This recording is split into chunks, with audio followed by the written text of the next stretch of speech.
Hemos estado estudiando los dones del Espíritu Santo en el contexto de la carta primera de Pablo a los Corintios. Vamos allá a esa primera carta en su capítulo 13. Ustedes me dirán que no hemos terminado el 12. Yo lo sé.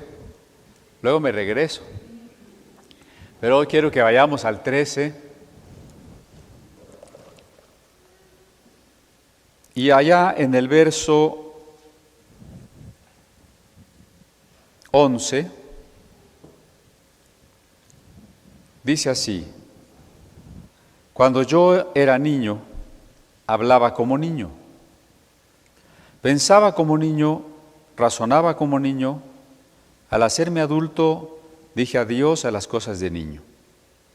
Ahora vemos confusamente como por medio de un espejo.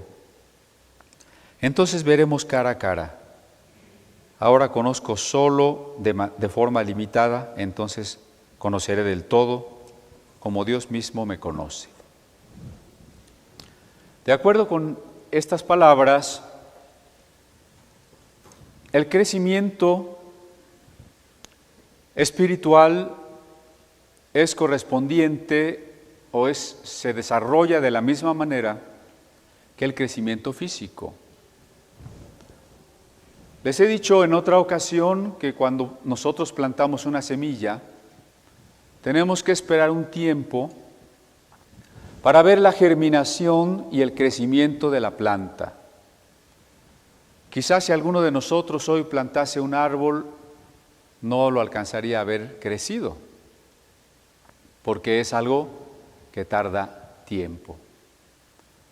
De la misma manera, nuestros hijos o nosotros mismos, cuando nacimos, tardamos tiempo en crecer.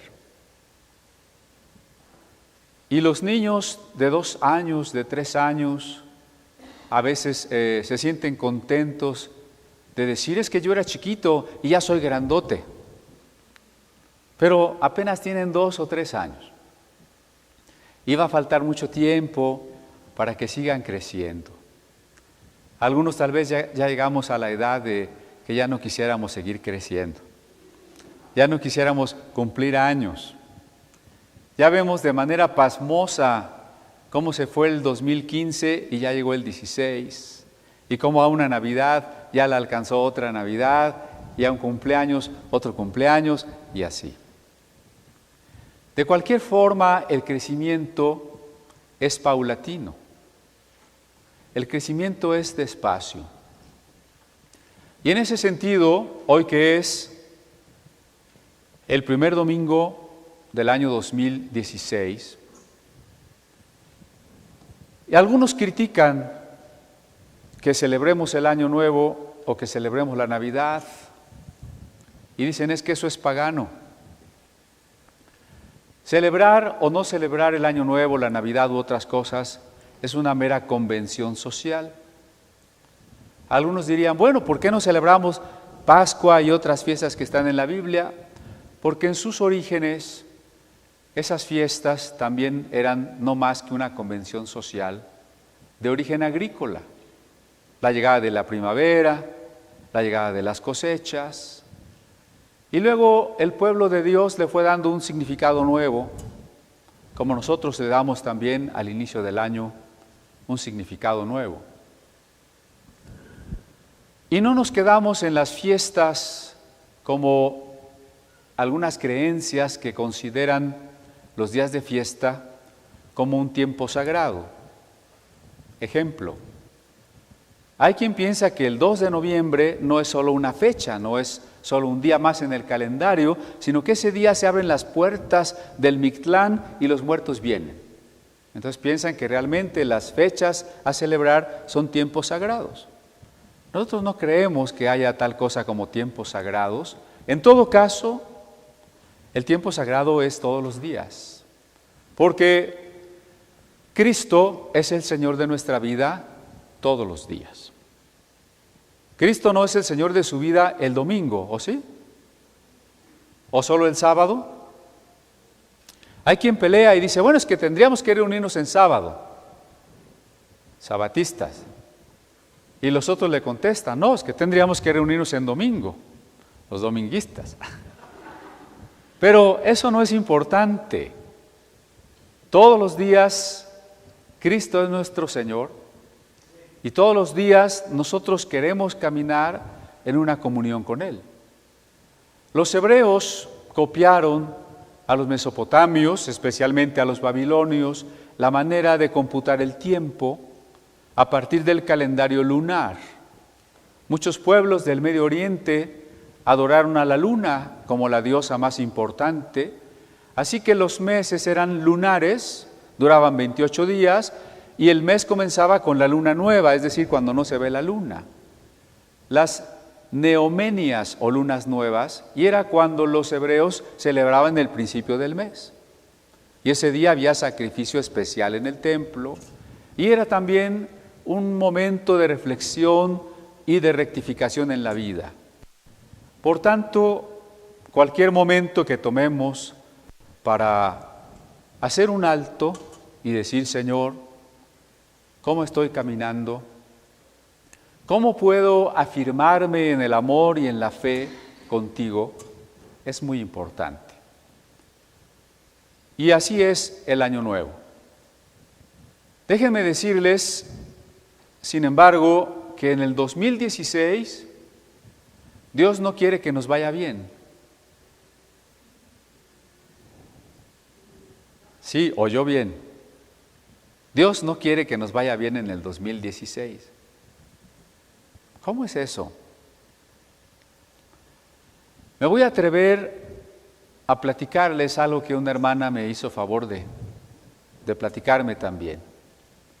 Una iglesia, de cuyo nombre no quiero acordarme,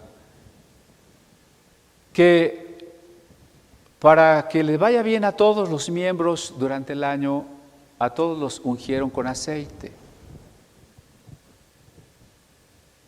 Uno se tiene que preguntar si eso está en la Biblia. Si de lo que se trata es solo de que nos vaya bien.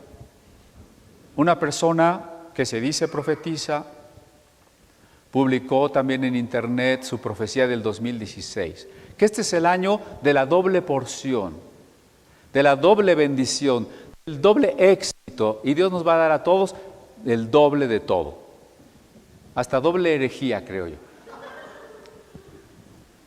¿Será que Dios solo está interesado de manera discriminada en darnos el doble de algo? Por eso dije yo, si Dios realmente querrá que nos vaya bien. Fíjense que a veces nos va bien y nos olvidamos de Dios.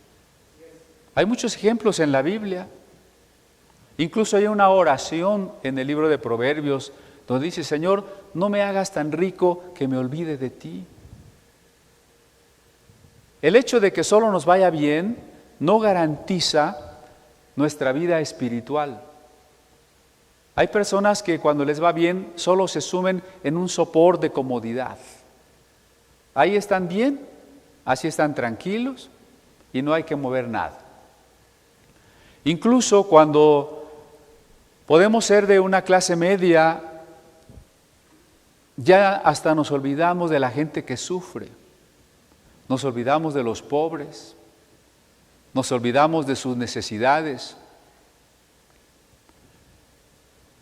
Y muchas veces las comodidades y las riquezas incluso podrían alejarnos de Dios. Como diría Jesús en el Evangelio, cargar nuestros corazones de codicia, de avaricia, de amor por las cosas del mundo. Y estar tan preocupado o tan enfocado a conseguir o a disfrutar mi carro nuevo, la ropa que me he comprado, mis paseos, mis compras en las tiendas, mis éxitos en el trabajo, la vida social con mis amigos. Y yo le pregunto si eso nos ayuda a buscar más a Dios o muchas veces nos distrae. de nuestra entrega a Dios. Si alguna vez el diablo le dijo a Dios, déjame quitarle a Job todo lo que tiene y Job te va a abandonar. Creo que el diablo hoy tiene otra técnica y dice, Dios, déjame darle a tus hijos un poco de prosperidad, un poco de sermones de prosperidad y un poco de abundancia para que se olviden de ti. Y hay muchos cristianos que están más preocupados por tener más de lo material que de entregarse a Dios. Y Jesús decía, la vida del hombre no consiste en la abundancia de los bienes que posee. El que tengamos más o tengamos menos dinero o posesiones no determina nuestra entrega, el corazón que tenemos hacia Dios. Cuando Jesús predicó el Sermón de la Montaña,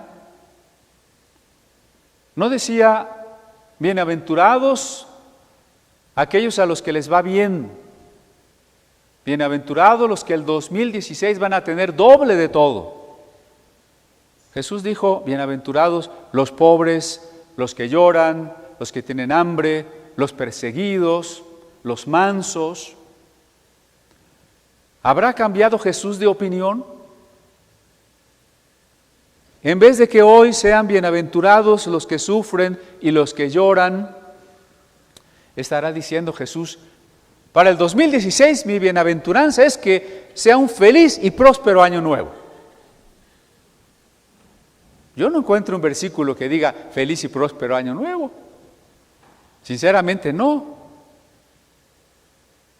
Y usted me dirá, bueno, ¿no estábamos hablando de los dones? Pues sí, estábamos hablando de los dones, pero recuerden ustedes que los dones son para edificación. Edificación quiere decir crecimiento, construcción. Cuando usted está construyendo una casa,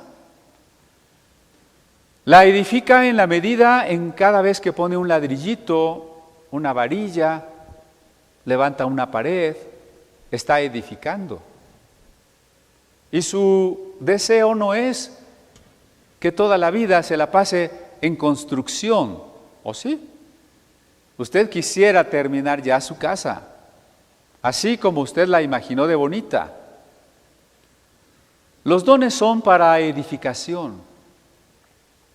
Y por tanto podríamos preguntarnos, si Dios no quiere que nos vaya bien en el 2016, ¿lo que estoy diciendo es que quiere que nos vaya mal? Una cosa no se desprende de la otra. No me vaya a malentender, ¿eh? Y se vaya a ir todo deprimido y diga, no, pues yo ya no voy a ir a comunidad apostólica porque ahí me dicen que Dios quiere que me vaya mal. No. Dios no quiere que nos vaya bien y tampoco Él desea que nos vaya mal. Entonces, ¿qué quiere? Dios quiere que seamos transformados. Dios quiere que crezcamos. Dios quiere que seamos edificados. Y eso va a ser independiente del hecho de que nos vaya bien o de que nos vaya mal. ¿Podemos ser edificados si nos va bien? Es posible. ¿Y podríamos ser transformados si nos va mal? También. Y también al revés. Podría irnos bien o podría irnos mal y nosotros no cambiar y no obedecer y no acercarnos a Dios. Porque hay personas que les va muy bien y no por eso se acercan a Dios. Dios les está dando bendiciones. He conocido personas que vienen compungidas y piden oración y luego se resuelve su problema y no regresan. A veces no sabemos apreciar las bendiciones. Había una hermana que tuvo su hijito y dejó de ir a los cultos. Y su mamá le preguntó, ¿por qué ya no vas a la iglesia? Pues es que no puedo, tengo que cuidar al bebé. Entonces su mamá le dijo, vamos a orar para que Dios te quite al bebé y ya puedas ir a la iglesia. ¿Qué le quería decir su mamá con eso? Que si Dios nos da una bendición es para que nos acerquemos más a Dios, no para que ahora sea el pretexto para no ir a la iglesia, ¿no? Por eso Pablo en Romanos 12 dice, les ruego por las misericordias de Dios. No necesita irnos mal para que busquemos a Dios. Les ruego por las misericordias. En el hebreo el plural es un superlativo. Entonces lo que podríamos traducir, les ruego por el gran amor de Dios, por la inmensa misericordia de Dios, que se entreguen ustedes como una ofrenda. Al ratito vamos a recoger la ofrenda, pero no basta con que usted dé algo de lo que trae. Dios quiere que nos ofrendemos nosotros. Entonces, si yo les pregunto, ¿Dios quiere que nos vaya bien en el 2016? Ustedes no me vayan a contestar, sí, feliz año nuevo. Ustedes me tienen que contestar, no, en el 2016 Dios quiere que yo me ofrende a Él. ¿Verdad que es diferente? Ya los vi muy desanimados. Dios quiere que este año yo me ofrende a Él. Acuérdense que es una relación de amor. Cuando una pareja se ama mucho, la mujer no está esperando solo que él venga y le traiga cosas. Lo que ellos quisieran es disfrutar su comunión, su amor, su intimidad. Lo que Dios espera de nosotros es una entrega. No que nosotros estemos esperando un año exitoso. No que nos vaya mejor. Qué bueno si nos va mejor, ¿eh? No somos masoquistas. No queremos decir, Señor, quiero que me vaya mal, por favor, azótame.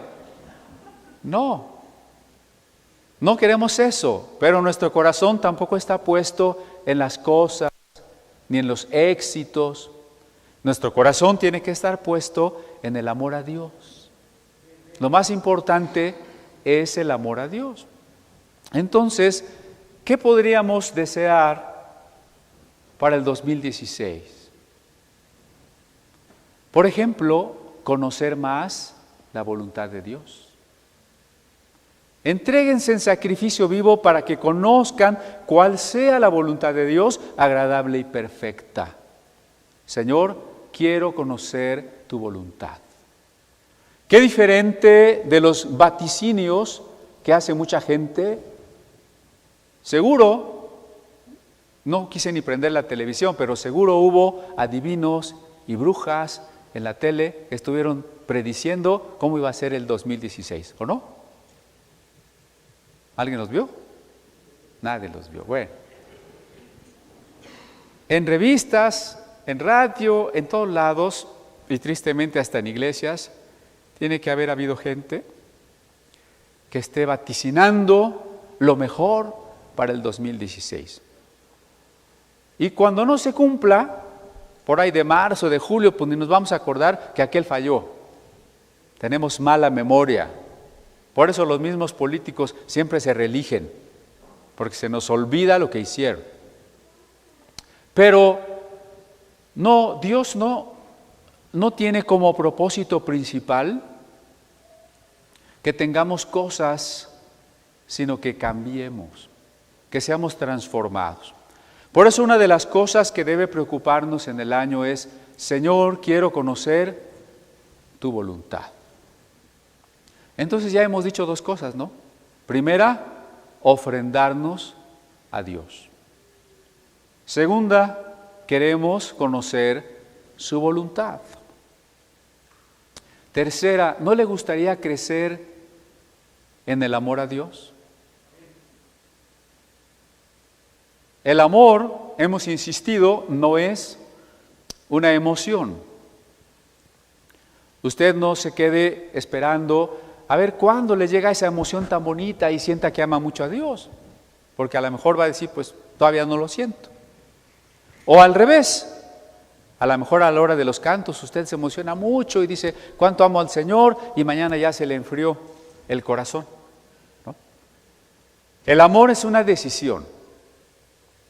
Entonces, si nosotros vamos a amar más a Dios, si deseamos y queremos amarlo más, lo único que tenemos que hacer es decidirlo. Hoy decido que yo amo a Dios con todo mi corazón. De hecho, así es el mandato. Ama al Señor con toda tu mente, con todas tus fuerzas, con todo tu corazón. Es un mandato. ¿Quién tiene que dar el paso? Tomar la decisión de realizar el mandato. Entonces, podemos decidir amar más al Señor. Y como alguna vez también les dije, no le pida a usted, Señor, ayúdame a amarte. Eso no suena bonito. Imagínese que usted va con su esposa y le dice, mi vida, ayúdame a amarte. Pues agarra la cacerola y nos da un cacerolazo, ¿verdad? No es así. Es algo que yo tengo que decidir. Es algo en lo que yo tengo que entregar mi corazón, mi voluntad. Entonces todo esto va de la mano. Decido ofrendarme a Dios, decido buscar su voluntad, decido amarlo. Pero amarlo también es entender que tengo que amar y servir a los demás. No es posible amar y servir a Dios si no servimos a los demás. Es más, ni siquiera es posible para nosotros ser personas plenas y maduras si no amamos y servimos al otro. Jesús lo expresó cuando dijo, ama a tu prójimo como a ti mismo. Hay un filósofo francés contemporáneo, cristiano, que se llama Paul Ricoeur, y que ha dado respuesta a muchas filosofías modernas, relativistas, que niegan el bien y el valor universal. Y él lo que ha hecho es retomar algunos principios cristianos para recordarnos que nosotros, nuestro yo, no es solamente nuestra alma, sino nuestro cuerpo. Y que la persona que somos solo puede ser una verdadera persona en la relación con los demás. Sin la relación con los demás, nunca vamos a madurar. Es más, sin la relación con los demás, la ética no es posible. Por ejemplo, si hay que ser amorosos, perdonadores, tolerantes, serviciales, y no hay prójimo, pues sería muy fácil, ¿no? Yo soy muy tolerante, pues no hay nadie a quien tolerar. Yo no soy enojón, pues no hay nadie que me haga enojar. O sea, la ética solo es posible cuando está el prójimo. Y no, el prójimo no es otro que es mi enemigo, otro que es diferente a mí totalmente, otro que no siente porque yo sí siento. El otro es un yo, un igual que yo. Y yo solo puedo llegar a la madurez de lo que soy cuando entiendo mi ser colectivo, mi comunión, mi amor con el otro. Y por eso decidirnos a amar a Dios es también decidirnos a servir al otro. Entonces, en contraste con lo que mucha gente tiene como deseos de año nuevo, que saca una vecinita sus maletas a pasear, sí, así lo hizo, porque quiere que viajar mucho este año, ¿no? Y otras cosas que no les platico, ¿no? Porque la gente quiere para sí, mientras que nosotros podemos decir, este puede ser un año de servir más a los demás. No quiero ser reduccionista y decir que la depresión solo obedece a un factor, pero sí quiero decir que muchas veces la depresión puede iniciarse o puede agravarse porque solo vivimos para nosotros. Porque todas nuestras preocupaciones, todos nuestros fracasos y todos nuestros deseos solo están centrados en nosotros. Y eso nos puede llevar a enfermedades muy graves, hasta una paranoia. Yo me he preguntado, platicando con las personas que se sienten perseguidas, que todo el mundo quiere hacerles mal y que todo el mundo las está vigilando, y yo al platicar veo que hay un gran orgullo. Pareciera que todo el mundo gira en torno a mí, que yo soy el ombligo del universo, ¿no? Tengo que vivir para servir a los demás. Y esos a los que tengo que servir, evidentemente comienza por los que están más cerca. Y los que están más cerca, pues son tanto mi familia, como mis vecinos, como mis compañeros, en el trabajo, en la escuela. Y a veces son los más difíciles de poder servir. Si nos dicen, ¿por qué no mandas tú un donativo para los niños del África? Ah, pues sí, cómo amo a los niños del África. Pero, ¿cuánto amo al que está ahí, al ladito? ¿Cuánto lo puedo tolerar? Decíamos que el crecimiento es un crecimiento paulatino. Ustedes conocen el Salmo 1, ¿verdad? Vayamos, no perdamos Corintios 13, pero vayamos al Salmo 1.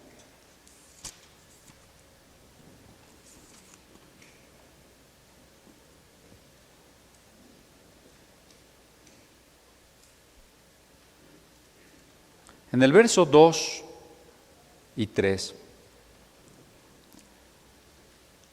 sino que se complace en la ley del Señor, sobre la que reflexiona día y noche. Es como un árbol plantado junto al arroyo, da fruto a su tiempo y no se secan sus hojas, consigue todo cuanto emprende. El crecimiento está ilustrado aquí como el crecimiento de un árbol. Y hace rato decíamos, ¿y cuánto se tarda en crecer un árbol? Mucho. Usted puede ir a visitar su arbolito cada día y parece que está igual. Y la verdad es que no está igual, está creciendo imperceptiblemente, pero de manera muy lenta. Aquí dice que hay un tipo de persona que va a crecer como un árbol muy frondoso, como un árbol que creció a la orilla de un río donde constantemente podía tomar su alimento, y al crecer de manera muy frondosa se llenó de fruto. Y entonces a veces nos gusta interpretar eso, porque aquí dice, así es el hombre y todo lo que hace prosperará. Y entonces decimos, ahí hay una promesa de Dios. Todo lo que hace prosperará. Entonces, Señor, el 2016, todo lo que yo haga tiene que prosperar. Pero estamos olvidando lo que está antes. No dice que todo prosperará nada más porque tú quieres o porque tú lo dices. Hay algo que está antes, ¿sí? Y ese algo que está antes dice, el que en la ley de Dios medita de día y de noche. La ley de Dios, para nosotros hoy, es todo este santo libro. El que en la ley de Dios medita de día y de noche. En el culto de Año Nuevo, del día jueves, yo les hice una propuesta de que amemos la palabra de Dios más que la comida. Como lo dice en un salmo, el Salmo 119, amé tus palabras más que mi comida. Y yo les decía, ¿quién en el 2015 se quedó cuando menos un día sin comer? ¿Verdad que no? Nos esforzamos por comer. ¿Y cuántos días del 2015 nos quedamos sin leer la Biblia? Bueno, no me digan. Un buen propósito para el 2016 sería que no dejemos pasar un día sin leer algo de la palabra de Dios, sin alimentarnos del pan espiritual. Y yo les invitaba a que lo hicieran comenzando con el Nuevo Testamento. Ahorita que regrese a Corintios 13 voy a insistir el por qué. Pero comiencen por el Nuevo Testamento. Empiecen a leer los evangelios y las cartas Y cuando termine el Apocalipsis, otra vez el Nuevo Testamento. Y al leerlo hay que meditar. Meditar de día y de noche. Muchas cosas exigen entregarnos a ellas de día y de noche. El que estudia medicina, ¿verdad? Mi hermano Soriano, no hay temporadas que tienes que estar de día y de noche en el hospital, ¿verdad? Él no puede decir, ay, no, hoy tengo sueño, ya me voy a mi casa. Ahí tiene que estar.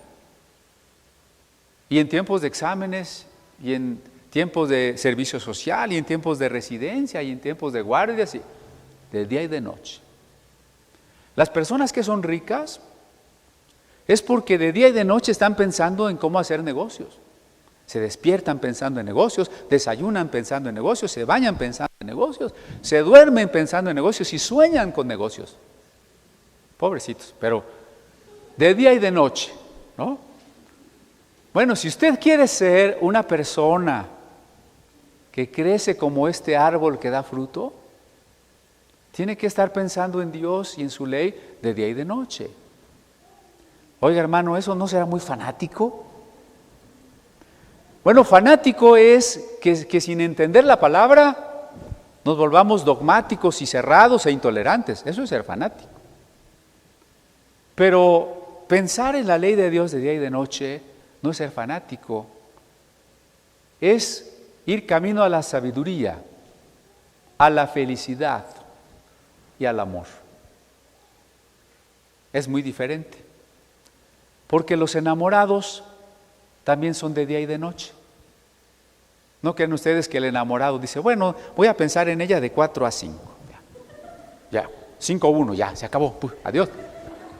No puede olvidar a la muchacha, ¿verdad? Y a veces ni come, ni duerme, porque ahí de día y de noche está enamorado. Cuando nosotros nos enamoramos de Dios porque hemos decidido amarle, de día y de noche y en todo lo que hacemos, estamos pensando en Él, estamos pensando en su palabra. Cada cosa que vemos o que vivimos la relacionamos con Dios. A veces con dolor, cuando yo veo la manera de ser de la gente que no conoce a Dios, me duele y pienso cómo pueden estar tan engañados y sufriendo sin conocer cuál podría ser la solución para sus vidas. Cualquier situación la vamos a relacionar con Dios y la vamos a pensar desde Dios. Y siempre estamos preocupados por entender más su palabra. Porque recuerden ustedes que meditar tiene la misma raíz en el hebreo que la palabra rumiar. Por tanto es que de manera constante nosotros estamos masticando, digiriendo la palabra de Dios. Constantemente. Me han dicho que aquí el sermón es muy largo. Espero que no por eso vayan a dejar de venir, Pero en muchas iglesias el sermón es de 20 minutos y la alabanza es de más de 1 hora. La palabra de Dios no puede ocupar un lugar secundario. La palabra de Dios tiene que ocupar el lugar principal. Tenemos que irnos fortalecidos de la palabra de Dios, habiendo meditado la palabra de Dios. Cuando el salmista dice que seremos como un árbol frondoso, nos está hablando entonces de la meta que debemos de tener. Lo que algunos psicólogos llaman la realización. Una persona realizada. ¿Qué es una persona realizada? ¿Cuál es la meta que debemos de tener en la vida? Bueno, pues, cuando usted puso la semillita del árbol, ¿esa era la meta? ¿Sí o no? Cuando vio que ya empezaba a salir una ramita, un tallito, ¿esa era la meta? Cuando ya estaba el árbol así más delgadito y más alto, pero todavía muy endeble, ¿esa era la meta? Cuando ya creció, pero todavía no salían las naranjas o los aguacates, ¿ya era la meta? No. Y cuando estaba grande y lleno de hojas y de flores y de frutas, ¿ya era la meta? Ya era la meta. Era un árbol realizado. ¿Cuándo va a ser usted una persona realizada? ¿Cuándo va a ser como ese árbol que ya tiene su fruto y ya tiene su crecimiento total, como Dios lo diseñó? ¿Cuándo?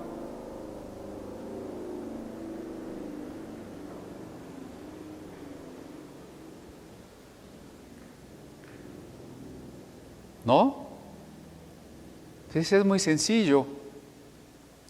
La Biblia varias veces nos dice que somos a imagen de Dios y la imagen de Dios es Cristo y debemos crecer a la estatura de Cristo y que Cristo sea formado en nosotros. Entonces nosotros tenemos una meta que no es pequeña: ser como Cristo. Entonces usted va a decir, bueno, entonces desde el próximo domingo traigo mi túnica y mis sandalias y mi barba. No, así no es ser como Cristo, porque entonces las hermanas, de modo que se dejen la barba, ¿verdad?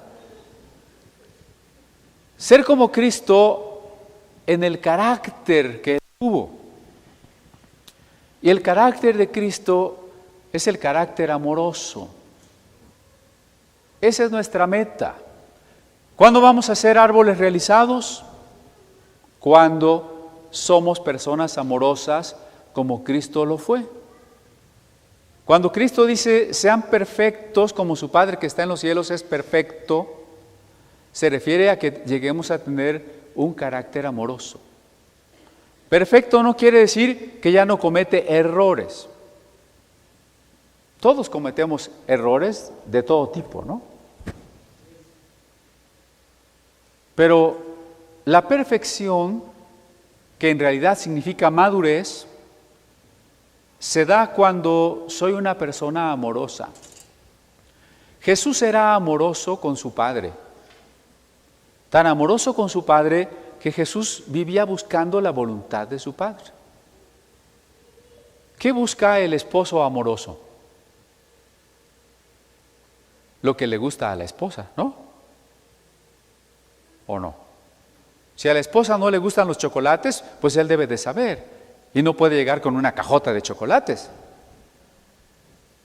Si a la esposa le gustan los peluches, bueno, pues a lo mejor llega con un peluchote, ¿verdad? Busca lo que le agrada al amado. Como Jesús amaba a su Padre, Jesús vivió haciendo y buscando la voluntad de su Padre y siendo obediente a la voluntad de su Padre. Y aunque a veces no fue fácil, porque hubo un momento en que el Padre le dijo, mi voluntad es que no seas famoso, que no seas rico, que no seas reconocido. Mi voluntad es que seas ignorado, que seas rechazado y que seas traicionado. Y Jesús lo aceptó. Y luego el Padre le dijo, y mi voluntad es que seas torturado, avergonzado y asesinado. Pero Jesús siguió amando al Padre y aceptó esa voluntad del Padre. Y nos damos cuenta que muchas veces Dios va a permitir la prueba. El 2016 nos puede traer cosas muy bonitas, muy agradables y muchas bendiciones y también pruebas. ¿Alguien tiene la garantía de que en el 2016 no va a haber pruebas? No tenemos esa garantía. Y les voy a decir algo más terrible todavía. ¿Alguien tiene la certeza de llegar a las 12 de la noche del 31 de diciembre del 2016 vivo? Ahora sí ya no vengo a Comunidad Apostólica. No tenemos esa garantía tampoco. Pero queremos la voluntad de Dios. No queremos ciertos beneficios, ciertas cosas, cierta prosperidad. Lo que queremos es la voluntad de Dios. Queremos, como Jesús en el huerto, decirle, Señor, si es posible que no haya pruebas en el 2016. Si es posible, pase de mí esta copa. Líbranos del mal. Pero por sobre todas las cosas, hágase tu voluntad, ¿verdad? Hágase tu voluntad. Jesús amaba al Padre y por eso anhelaba su voluntad y anhelaba ser obediente. Y nosotros amamos a Dios y también vamos a amar al prójimo. Por eso es que va a ser posible servir al prójimo y meditar y amar la palabra de Dios. Porque el árbol estaba plantado junto a arroyos de aguas. En esa parábola del Salmo 1, ¿qué significará las aguas, el río que corre a un lado del árbol? ¿Qué significa? La palabra de Dios. Y así como el árbol estaba constantemente a través de sus raíces absorbiendo los nutrientes de esa agua, así nosotros somos ese árbol que constantemente absorbemos la revelación de quién es Cristo en este libro. Y eso es lo que nos va a hacer árboles fuertes, porque de momento podemos ser árboles débiles. Un arbolito débil es el que lo podemos zarandear, lo podríamos quebrar, lo podríamos pisar, ¿no es cierto? El cristiano pequeño está débil y puede venir una tentación que lo zarandee todo. O pueden venir dudas que lo quiebren. O enseñanzas falsas, herejías, doctrinas falsas, los judaizantes y otros, y hacerlo como quieren. Se trata de que tú seas un árbol tan grueso y tan firme que el que te quiera zarandear, mejor se lastime. Porque tú estás firme, tú estás fuerte, estás crecido. Regreso a Corintios 13, si me acompaña. Allí donde dice, cuando yo era niño, hablaba como niño, juzgaba como niño, pensaba como niño, pero ahora que soy adulto he dejado las cosas que son de niño. ¿En qué consiste la niñez espiritual? Lo vimos al inicio de la carta a los Corintios, capítulo 2 y capítulo 3. En la niñez espiritual no hemos podido dejar las divisiones, los pleitos, los enojos. Y decía Pablo, ustedes se portan como los que no son cristianos. Y añadía, son niños en Cristo. Tenemos que dejar la niñez en Cristo y llegar a la edad adulta. El contexto del capítulo 13 es el amor. Por tanto, ser adultos espiritualmente es haber llegado a ser personas amorosas. Dejar lo que es de niño es llegar a ser personas amorosas. Déjenme platicarles, aunque no creo que hoy nos dé tiempo de terminar, que la Biblia también sigue un proceso histórico de la edad de los niños a la edad de los adultos. En otras palabras, los pasajes más antiguos de la Biblia reflejan la niñez espiritual de los hebreos. Los pasajes últimos de la Biblia revelan la madurez de la iglesia y la revelación de Cristo que llegó a su máxima claridad. La Biblia también va de la niñez a la edad adulta. Cada uno de nosotros también tiene que ir de la niñez a la edad adulta, tanto en lo físico como en lo espiritual. Esto que digo de la Biblia tenemos que entenderlo con mucho cuidado para poderla entender mejor. Hay quien dice, bueno, si la Biblia es la palabra de Dios, entonces voy a ver qué me dice Dios. Y entonces abre la Biblia, donde sea, al azar, y pone el dedo y dice, Dios me dijo. Así no se usa la Biblia. Ese sería una especie de adivinación. Así como hay quiromancia, que es lectura de la mano, estaríamos practicando la bibliomancia, adivinación por medio de la Biblia.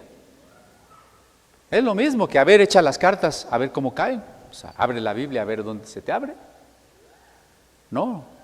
Cuando decimos que la Biblia es la palabra de Dios, no es para abrirla al azar y tomar un versículo fuera de todo su contexto histórico y decir que Dios nos dijo algo. La Biblia la tenemos que entender como el testimonio de Jesucristo. En Juan 5:39 dice, las Escrituras dan testimonio de mí. ¿Sí recuerdan ese pasaje? Solo digo esa frase, ¿no? Para que la tengamos presente. Las Escrituras dan testimonio de mí. Entonces, cuando nosotros vamos a meditar la ley de Dios de día y de noche, vamos a conocer más a Cristo y vamos a entender más a Cristo. Esa es la razón de ser de la Biblia, conocer más a Cristo. Si no le estamos dando ese uso a la Biblia, estamos haciéndolo equivocadamente. Hace rato les dije por qué el Nuevo Testamento. Porque la Biblia es el testimonio de Cristo. ¿Y dónde está más claro el testimonio de Cristo? En el Nuevo Testamento. Además les acabo de explicar que el Antiguo Testamento es la niñez y el Nuevo Testamento es la edad adulta. Por eso vamos a empezar por el Nuevo Testamento. Hay una manera en que a veces concebimos la Biblia. Si toda la Biblia es la palabra de Dios, pensamos a veces que todos los versículos valen igual. Un versículo aquí es palabra de Dios, uno acá es palabra de Dios y otro acá es palabra de Dios, entonces los tres valen igual. Eso no es así. Toda la Biblia es inspirada por Dios, pero no todos los pasajes valen igual, porque hay pasajes con menos revelación y pasajes con más revelación. Les voy a poner algunos ejemplos. Juan 3:16.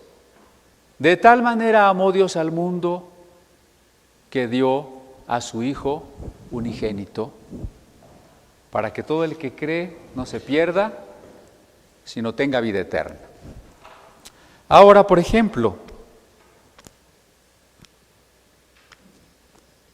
un versículo como este. Ahiab, hijo de Sacar, también Ararita, e Ifal, hijo de Ur. ¿What? ¿Tiene la misma revelación? Les leí primero de Crónicas 11:35. ¿Tiene el mismo contenido cristológico? Esa es la pregunta. ¿Tiene el mismo contenido cristológico? ¿Verdad que no?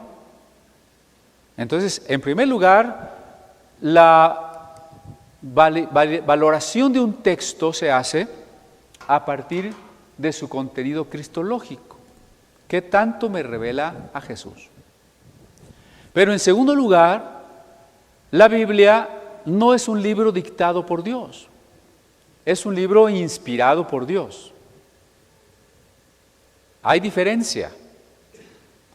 Dictado querría decir que Isaías solo se sentó a la manera de una secretaria que tomó nota, no supo ni de qué, lo que le decían, ya. Eso es dictado. Inspirado quiere decir que el profeta participó, pensó, experimentó, conoció a Dios y con sus propias palabras expresó lo que Dios ponía en su mente. La Biblia es un libro inspirado, ¿de acuerdo? No dictado. Por eso en la Biblia podemos ver el reflejo de los idiomas, de la cultura y del estilo personal de cada uno de los autores. Si Dios hubiera dictado la Biblia, pues en primer lugar, no sé para qué la dictó en hebreo, griego y arameo. ¿Y para qué se tardó 1400 años en dictarla? ¿No? ¿Y para qué hay pasajes paralelos? Es decir, pasajes que se repiten. Y que se repiten con sus diferencias. ¿Será Dios un viejito olvidadizo que volvió a dictar lo mismo, pero le cambió? No. La Biblia no está dictada, está inspirada. Y como inspirada refleja la experiencia del pueblo, de los profetas, de los apóstoles, de todos los que han sido elegidos por Dios. Y por tanto la Biblia es una historia de la redención. No solo se dio a lo largo de 10 siglos, lo que está aquí, son escritos de más o menos 10 siglos. No solo se dio a lo largo de 10 siglos, sino que se dio de lo más oscuro a lo más claro. Como dice la carta a los Hebreos, Dios habló de muchas formas por los profetas, pero hoy nos ha hablado por el Hijo. Cristo es la revelación más grande del Padre. Cristo es la imagen y la gloria de Dios. Cristo es la culminación de lo que Dios ha hablado. Es la palabra encarnada. Por tanto, Cristo está en el pináculo de toda revelación. Y es desde Cristo desde donde debemos juzgar a los demás pasajes. ¿Sí? Bástenos solo un ejemplo por causa del tiempo. En un pasaje Jesús nos dice: ama a tu enemigo, bendice a los que te maldicen. ¿Sí recuerda? En otro pasaje del Antiguo Testamento dice: vas a ese pueblo de tus enemigos y los matas a todos, hombres, mujeres, niños y animales. ¿No se estaría contradiciendo la Biblia? Si ponemos los dos versículos con el mismo valor, por fin Dios, ¿los mato o los amo? ¿O los mato con amor? No, ¿verdad? La Biblia no se puede contradecir. Lo que nosotros vamos a encontrar es que en los tiempos que había poco entendido de quién era Dios, los que empezaron a buscar a Dios pensaban que Dios los respaldaba en sus batallas y que sus batallas importantes eran físicas. Hoy entendemos que la batalla es espiritual y que el principal enemigo es nuestro egoísmo y nuestra carne, y que los que son nuestros enemigos en realidad son personas a las que tenemos que amar. Entonces, toda la Biblia es una historia de la redención que va de lo menos a lo más, y que nosotros tenemos que encontrar el valor de un texto de esa manera. Es como en el juego de ajedrez. Todas las piezas juegan, pero no todas valen igual. Y si yo no sé el valor de las piezas, pues voy a perder, ¿no? Yo tengo que estructurar mi partida, mi estrategia, a partir del valor de las piezas. Así es como yo tengo que interpretar la palabra de Dios, ¿sí? A partir del valor cristológico, del valor de revelación, del tiempo en que un pasaje se escribió. No son lo mismo los pasajes ritualistas que solo hablan de cómo matar el borrego y de que luego la sangre te la embarras por aquí y la untas por allá. A un pasaje posterior, cuando vienen los profetas y dicen: Dios no quiere sacrificios, Dios quiere humildad, justicia, amor. Y ese pasaje de los profetas no es lo mismo a cuando viene Cristo y nos revela cuál es la voluntad de Dios. Y cuando viene Pablo y nos muestra, por ejemplo, ninguna condenación hay para los que están en Cristo Jesús. Entonces hay personas que se quieren regresar a la ley de Moisés. Tarde o temprano usted se va a encontrar personas que le digan: hay que reunirse en sábado, ponte tu gorrita, no comas carne de puerco, no digas Jesús, di Yeshua, no digas Dios, di Jehová o cosas así.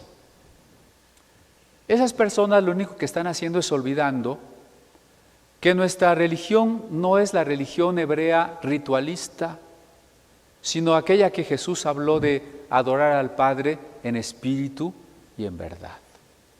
Para nosotros ya no son importantes ni los días, ni los ritos, ni los sacrificios, ni las reglas, ni las prescripciones alimentarias.